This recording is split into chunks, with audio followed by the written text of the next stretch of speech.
Prasanth Prabhakaran, who's Senior President and CEO at Yes Securities, joins in with his views in the market. Prasanth, it's great to have you on the show. Thanks very much for taking out the time. What is it that you're looking forward to in the upcoming earnings season?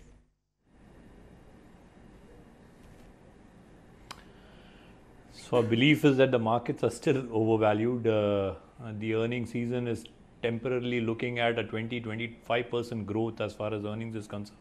And our belief is that we'll be closer to the 10 to 15% mark, which logically brings you down to the valuations of around 10,000, 10,200 levels, where we would be comfortable with. But obviously liquidity is keeping the market up and it will take you anywhere and keep you range bound in the market between 10,000 to 11,000, 11,200 range. You know, 10 to 15% is a fairly broad band. Do you think that's no, I know that. Unfortunately... Okay, please carry on. Yeah, you know, essentially, I mean, are you being just, de-risking yourself and keeping that band as a range of expectations? No, it is not. If you have looked at the last 3 or 4 quarters, there has been no consistency in the way the earnings have gone by. In a couple of quarters, you have seen closer to 15%, and others it has been closer to 10%. So that is why the range has been taken. But the good portion is that your trend has been upwards after a long time. It has stabilized. You see, we kept on talking about micros at some point of time. Those micros have come out to play positive in the last few quarters, and it continues to be so. You have a lot of positives in the micro side. Macros might have deteriorated, but micros, I think so, we are a lot more bullish than what we were maybe a year back or so. Prasanth, we're going to kickstart with IT then. So let's pick it up from there. What's the expectation?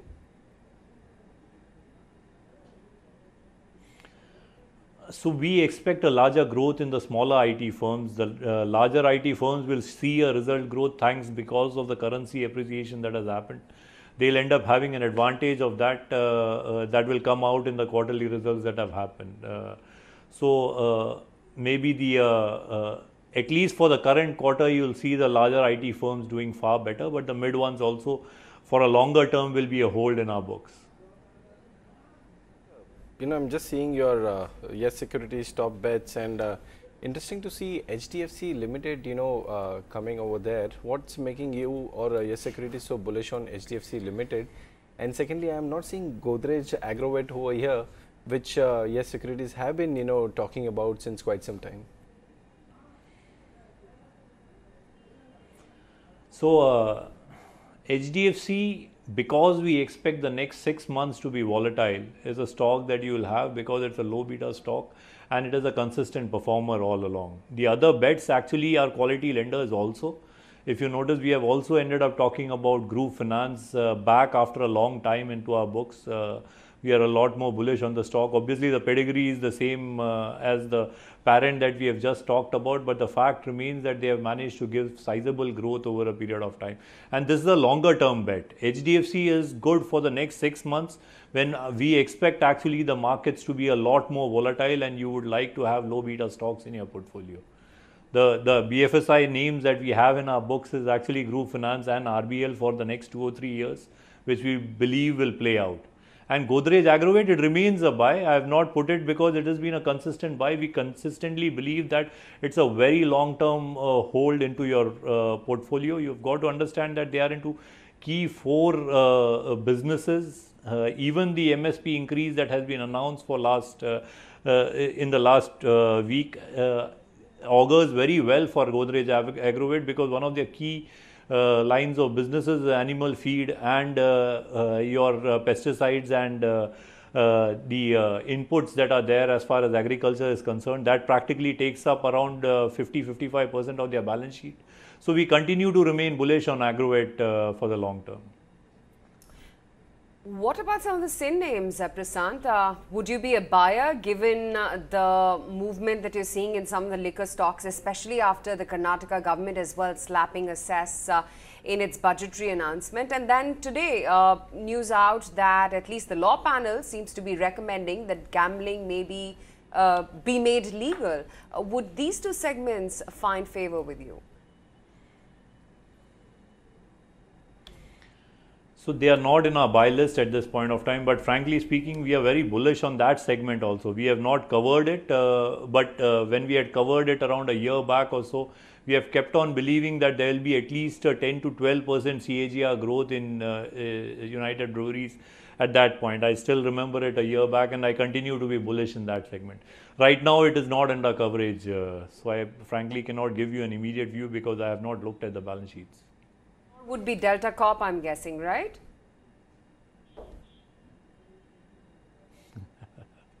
Delta Corp is a high beta name. In any case, it's an avoid from our side. Okay. Frankly speaking, anything that has been high beta has been under the regulator's radar, and you need to be cautious having it part of either a leverage portfolio or part of your portfolio by itself.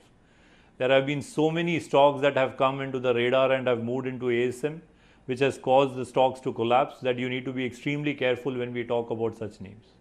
From the auto pack, Prasanth, how much do you think this earnings season can reveal in terms of the trend building up there? Passenger vehicles is a known story, but what are you seeing on two-wheelers and commercial vehicles essentially?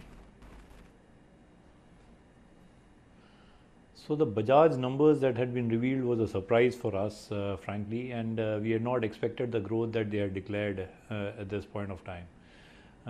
This has been a pack which has been a laggard, and the four-wheelers had actually taken up the space. But we believe that because of the rural and urban consumption story going up, there will be sizable amount of demand which will be coming in for the two-wheeler space.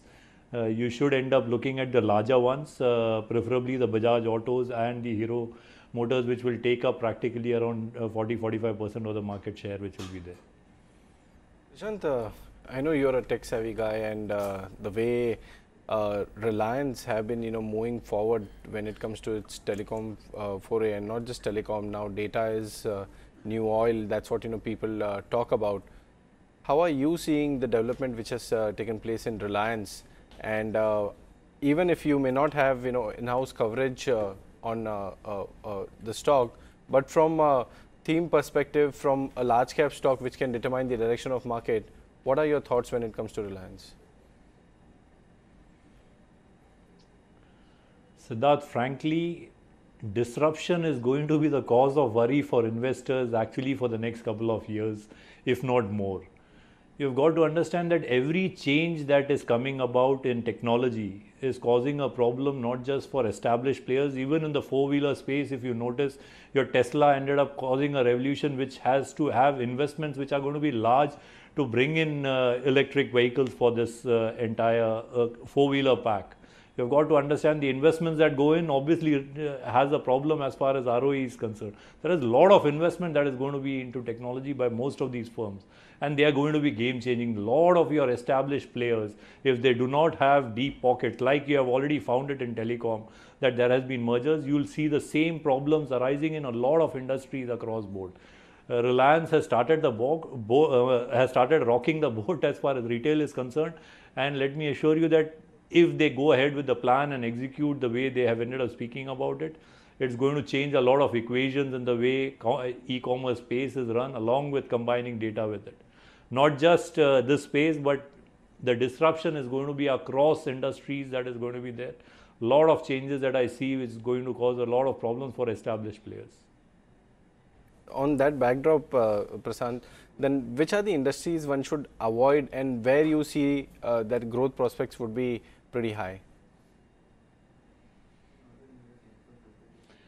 See, you look at IT itself. We have been keeping on saying that the larger IT names have not managed to transform themselves from service industry into being product companies which are getting sold in the market worldwide. Four-wheeler space was a classical space that we have ended up believing that there has been a transformation, and the amount of investment that is going to be required will leave hardly one or two major players in the market. Maruti in any case has dominated that space, but you have got to understand that in case they themselves have to invest large sums of money to transform their business, there is going to be a problem.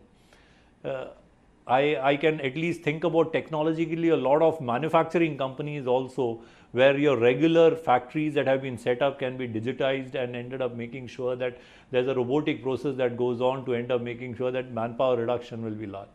There is going to be a lot of investment. There will be a lot of changes that will happen. We need to be wary. Actually, investors need to be clued on to the technological changes that are happening to have portfolios which are beefed up accordingly. It is going to be tough. It needs to be tracked, and we'll come out with ideas from our side also.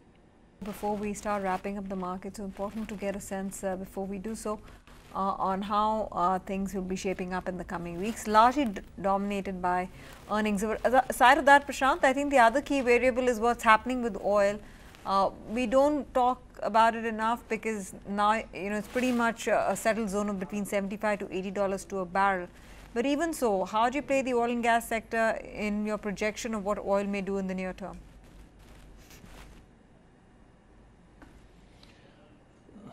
So, our belief remains that oil is going to be strong. It will continue to remain a major political agenda across global players in the world, and that will affect India by itself. It's not a hold into my portfolio at this point of time. Most of your oil and marketing companies have suffered. The effect has also fallen onto players in the airline industry, and it will continue to be strong. Your crude, if it remains strong, you have other worries also. But the fact remains that crossing $80 mark, I think so it should happen sooner than later. Touch upon MSP, hike in MSP by 50% for most of the underlyings. Key beneficiary apart from Godrej Agrovet, which you did mention about, which sectors you feel that may feel the heat and which sectors might gain out of this moment?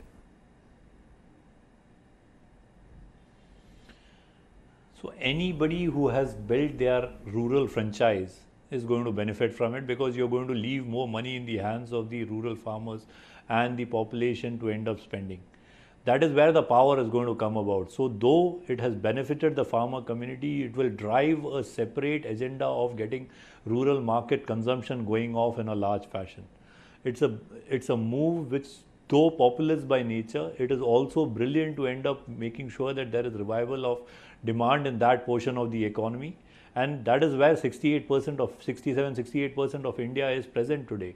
If we manage to end up doing it, any manufacturer which supplies goods to those areas, be it your Marico's, be it Dabur's, which has nearly around 40-45% of their balance sheet coming in from rural India, will start getting benefits which are larger. Apart from that, there has been a huge thrust in rural infrastructure getting created, which again helps in the same bargain which is there.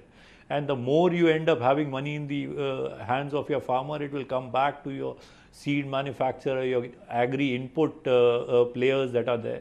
So you have a large portion of the economy which will kick off the moment this starts kicking in, and the benefits start flowing back to your farmer community. Okay, Prasanth, great speaking with you today. Thanks so much for joining in on today's show.